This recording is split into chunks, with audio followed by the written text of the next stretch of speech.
पदाधिकारी मेळावा पार पडलेला आहे. तुमची गडबड थांबली की सांगा. होय होय थांबली. झालं का? सर आज काय मार्गदर्शन केलंय पदाधिकाऱ्यांचा मेळावा पार पडला, काय काय मुद्दे होते? आता isakal.com आहे देशातील नंबर 1 ची मराठी न्यूज वेबसाईट. प्रत्येक अपडेटसाठी isakal.com ला नक्की भेट द्या. तुम्हाला कल्पना आहे की महाराष्ट्रामध्ये आता लवकरच निवडणुका येऊ पाहत आहेत आणि लवकरच निवडणुका येऊ पाहत असल्या कारणाने काही महत्त्वाच्या सूचना या साहेबांनी आज आपल्या सर्वच पदाधिकाऱ्यांनी केलेल्या आहेत. आणि त्या सूचनांमध्ये सगळ्याच संघटनात्मक दृष्टिकोनातून काय करायला पाहिजे त्यासाठी ह्या सूचना होत्या. त्यासाठी गटाध्यक्षासाठी सूचना होत्या, BLA नेमण्याबाबत सूचना होत्या, सोबतच विभागाध्यक्ष, शाखाध्यक्ष, उपविभागाध्यक्ष, महिला पुरुष यांना काही त्यांनी सूचना केलेल्या आहेत, जेणेकरून येणारी निवडणूक आपण उत्तम तयारीनिशी सामोरी जाऊ अशा प्रकारच्या सगळ्या सूचना होत्या. आणि त्या सूचना त्यांनी अत्यंत त्याला काय बोलतात कार्यकर्त्यांना हसत खेळत केलेल्या आहेत. आणि कार्यकर्त्यांनी सुद्धा त्यांनी सांगितलं हात वर करून तुम्हाला या सूचना मान्य आहेत कारण की नाही तेही सांगा. त्याप्रमाणे सगळ्यांना त्या सूचना मान्य करून आता कामाला सगळे लागलेले आहेत. उद्धव ठाकरे यांनी त्यांच्या पदाधिकारी मेळाव्यामध्ये सगळ्यांना विचारणा केलेली होती. येत्या काळामध्ये ही समीकरणं जुळू पाहतायत त्या दृष्टीनं असं काही मनसे अध्यक्षांनी केलेलं आहे का? पदाधिकाऱ्यांना युती विशेषतः शिवसेना उद्धव बाळासाहेब ठाकरे पक्षप्रवेश करण्याच्या संदर्भामध्ये काही विचारणा केलेली आहे का किंवा त्यांचा रोग काय हे जाणून घेण्याचा प्रयत्न केला आहे? नाही, त्या विषयावरती काही चर्चा झाली नाही. मात्र साहेबांनी सांगितलं की आपण तुम्ही एकमेकांना मान सन्मान दिला पाहिजे. मान सन्मान देण्यासोबतच आपणही कसं वागतो काय करतो त्याच्यावर आपल्याला निर्बंध आणली पाहिजेत अशा प्रकारच्या सूचना त्यांनी केलेल्या आहेत.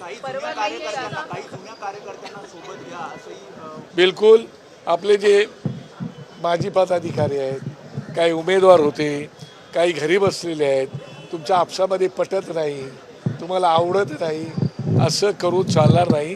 कार्यकर्ता आपला आहे आणि तो कार्यकर्ता जर सोबत येत असेल तर त्या कार्यकर्त्याला आपण विश्वासाने सोबत घेतलं पाहिजे आणि त्याला विश्वास दिला पाहिजे की तुम्हाला पुढची वाटचाल एकमेकांना सोबत घेऊन करायची आहे. शिवाय जी रिझर्वेशन्स येणार आहेत आरक्षण त्या बाबतीमध्ये सुद्धा महिला आरक्षण असो की आणखी कुठलं आरक्षण असो त्या बाबतीत त्यांनी सूचना केलेल्या आहेत.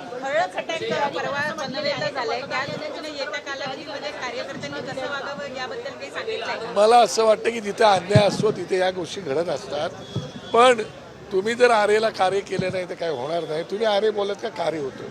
त्याच्यामुळे तशा प्रकारच्या त्याच्याही काही सूचना आज केलेल्या आहेत. 30 वर्षानंतर जर दोन भाऊ एकत्र येतात तर आपसात आपण भांडण केलं नाही पाहिजे असंही राज ठाकरे म्हणाले.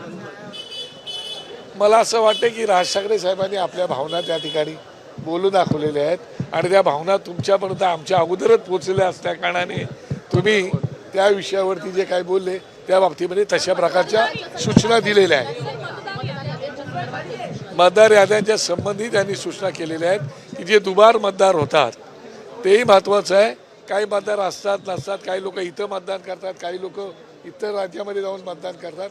तर त्याच्यावरती लक्ष ठेवून आपल्याला जातीनिशी लक्ष करायला पाहिजेत आणि म्हणूनच आपल्याला BLA हे तेवढेच सक्षम केले पाहिजेत आणि जे काही गटाध्यक्ष त्या गटाध्यक्षांनी आपल्याला एकाच एक असा गटाध्यक्ष केला पाहिजे. थँक्यू.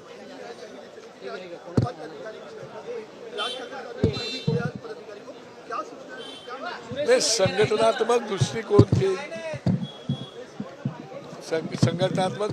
के हिसाब से उन्होंने आज पूरे अपने संगठन को मजबूत कैसे करना है उसके बारे में सूचना की है. और मुझे लगता है सभी हमारे पदाधिकारियों ने उसका समर्थन हाथ ऊपर करके दिया है.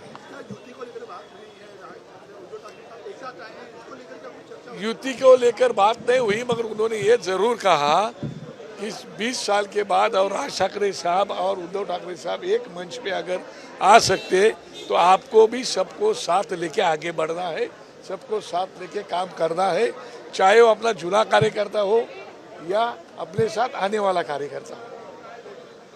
Thank you.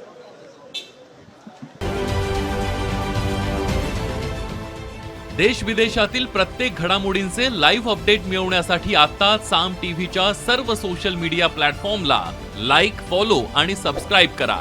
तसंच सर्व नोटिफिकेशनसाठी बेल आयकॉन प्रेस करायला विसरू नका.